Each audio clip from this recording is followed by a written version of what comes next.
4-5 اقسام ہیں ملحدین کی، جو اس وقت کے ملحدین ہیں ان کا تذکرہ کر دیتا ہوں۔ پہلی قسم جو ہے الحاد مطلق، اس کو کہتے ہیں کہ وہ ایتھیسٹ کہ جو بالکل خدا کے وجود کے منکر ہیں، کہتے ہیں دنیا میں کوئی خدا نہیں ہے، یعنی ایسا تصور، ایسی ہستی نہیں ہے، کوئی سپر نیچرل بینگ نہیں ہے کہ جس نے یہ سب کچھ بنایا ہو، یہ سب کچھ خود بخود وجود میں آیا ہے، خود بخود نظام چل رہا ہے، اور اس نظام کو چلنے کے لیے کچھ قوانین کی ضرورت ہے، جس کو وہ لاز آف نیچر کہتے ہیں، قوانین فطرت کہتے ہیں، وہ کہتے ہیں اسی کے مطابق چلنا۔ کئی مسلمان اس کا شکار ہو گئے، خدا کو مانتے ہیں لیکن اس کے بعد وہ کہنے لگے کہ خدا نے سب کچھ تخلیق کر کے ہر چیز چھوڑ دی ہے، اور اب خدا نعوذ باللہ من ذالک معطل ہو گیا ہے، لا تعلق ہو گیا۔ یہ ملحدین کی دوسری قسم ہے، اور اس قسم کو کہا جاتا ہے ڈی ازم، کہ خدا نے تخلیق تو کی لیکن اس کے بعد ایک نظام بنا کے وہ لا تعلق ہو گیا۔ تو دوسری قسم، پہلے الحاد مطلق ہے، دوسری ڈی ازم ہے،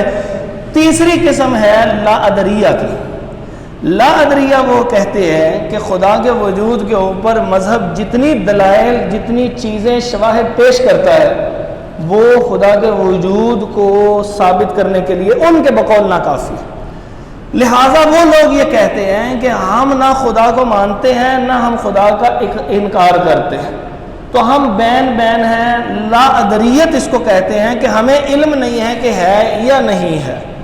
وہ اپنے آپ کو ایتھیسٹ نہیں کہتے، آپ ان کو کبھی بھی ان سے کبھی ملاقات ہو تو وہ کبھی بھی نہیں کہیں گے کہ ہم جو ہے الحاد مطلق کے قائل ہیں۔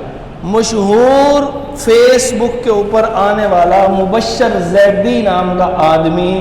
جو ملحد ہے، بڑا مشہور ملحد ہے، اس کے نظریات بالکل لا ادریہ ایگنوسٹسزم کے اوپر مبنی ہے، یہ ایگنوسٹک کہلاتے ہیں، لا ادریہ۔ اس کے بعد یہ 3 بڑی اقسام کے بعد کچھ ایسے ہیں جنہوں نے خدا کو مانا کہ خدا ہے لیکن ان کا اپنے ذہن کا ایک تصور ہے، یہ اسپرچوئلسٹ کہلاتے ہیں، روحانیت زدہ لوگ۔ ہمارے صوفیہ میں سے بہت سارے ایسے افراد،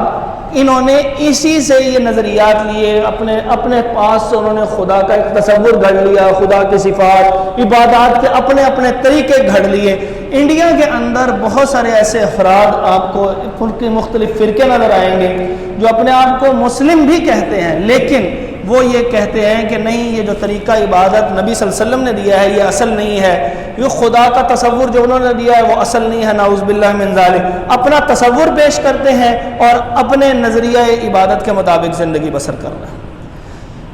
5ویں افراد ریشنلسٹ کہلاتے ہیں، ان کو عقلیت پسند طبقہ کہا جاتا ہے۔ یہ لاجکس کے اوپر چلتے ہیں، ریزننگ پہ چلتے ہیں، کسی چیز کے وجود کے لیے ثبوت مانگتے ہیں۔ وہ کہتے ہیں ثبوت عقلی بھی ہو سکتا ہے، منطقی بھی ہو سکتا ہے، سائنسی بھی ہو سکتا ہے، کسی بھی چیز کے وجود کے لیے آپ کو اس کو ثابت کرنا پڑے گا، یہ ریشنلسٹ کہلاتے ہیں۔ دنیا کے اندر جو سب سے زیادہ ملحد ہیں وہ یہ ریشنلسٹ ہیں، اور یہ کہتے ہیں دنیا کا کوئی مذہب نہیں ہے، جتنی چیزیں ہیں اس میں انسانیت اصل ہے۔ اگر آپ نے کوئی خدمت کرنی، آپ کو جتنے بڑے بڑے سیلیبریٹیز نظر آئیں، ان کے انٹرویوز کبھی کسی وقت اس موضوع کو دیکھتے ہوئے آپ کی نظر سے گزریں، وہ ایک ہی جملہ کہتے ہیں، وہ کہتے ہیں مذہب کوئی چیز نہیں، انسانیت سب سے بڑا مذہب ہے۔ یہ آپ نے کئی لوگوں کے منہ سے سنا ہو۔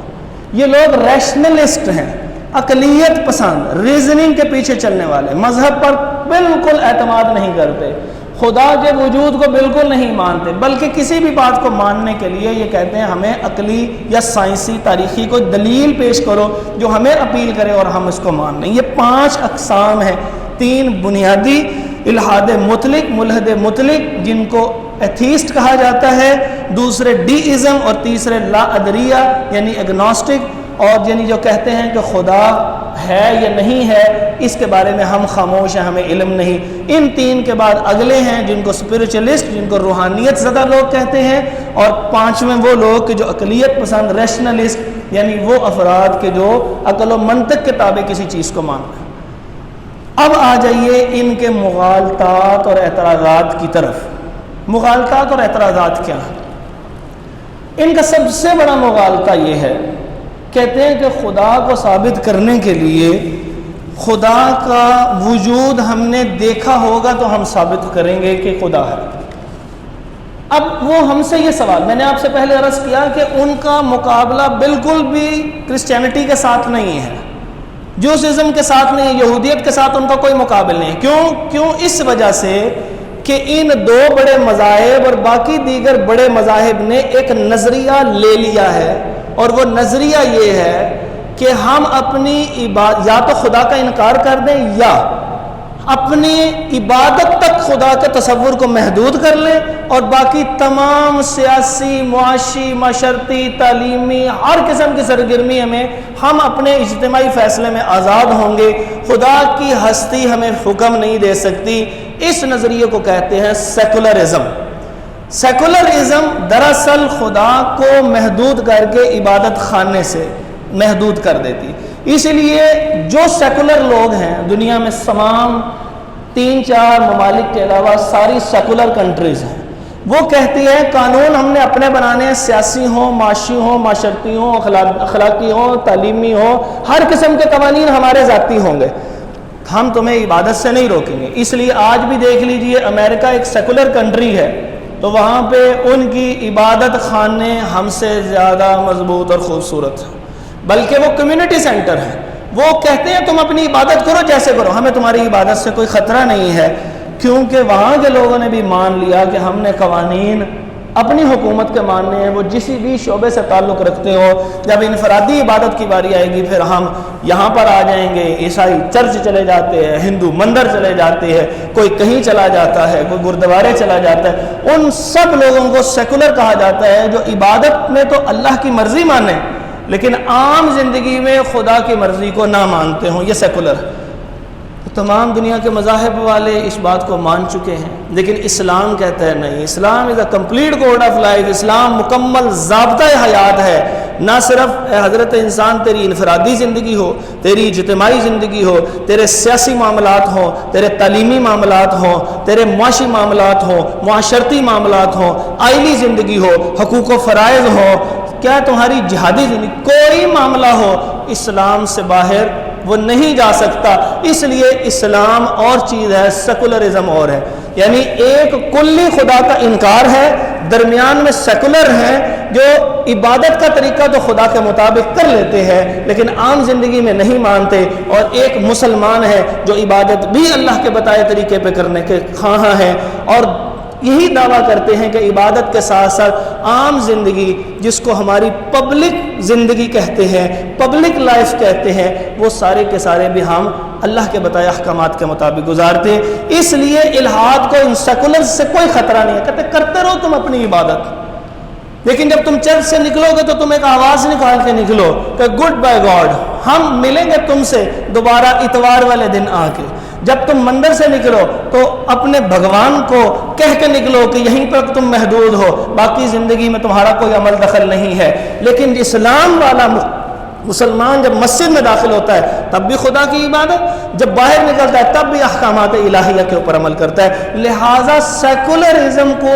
اور الحاد کو ایک کر دیا جاتا ہے، کیونکہ ان کو آپس میں کوئی خطرہ نہیں ہے، صرف اور صرف ایک اسلام سے خطرہ ہے، اور اسلام میں بھی آپ لوگوں سے خطرہ ہے، کیونکہ عام مسلمان صرف سننے والے ہیں اور آپ سارے مستقبل کے مبلغین ہیں۔ اس وجہ سے آپ اندازہ لگائیے کہ یہاں پر ان کو محدود تعلیم تک کر دیا گیا، ان کو ان کے جو معاشی وسائل ہیں ان کو محدود کر دیا گیا، ان کو تنگ کیا گیا، ان کو نفرت زدہ کیا گیا۔ لوگوں کے اوپر جب طعن و تشنیع کرنی ہوتی تو یہ اس کو ایسے القابات سے نوازا جاتا جو کسی دور کے اندر مسلمانوں کی عزت و احترام کے القابات علماء کے لیے ہوتے تھے، آج طعن و تشنیع کے لیے وہ القابات ملتا ہے۔ یہ سارے کا سارا ان ایتھیسٹ نے یہاں پر ایسے فلوٹ کیا، سارے کا سارا آپ پورا معاشرہ اس کو جو ہے وہ اختیار کیے ہوئے ہے۔ آپ ذرا باہر جائیے، آپ کو کبھی کسی نے احترام سے بلانا ہو تو جناب محترم کر کے بلاتا ہے، جب کسی نے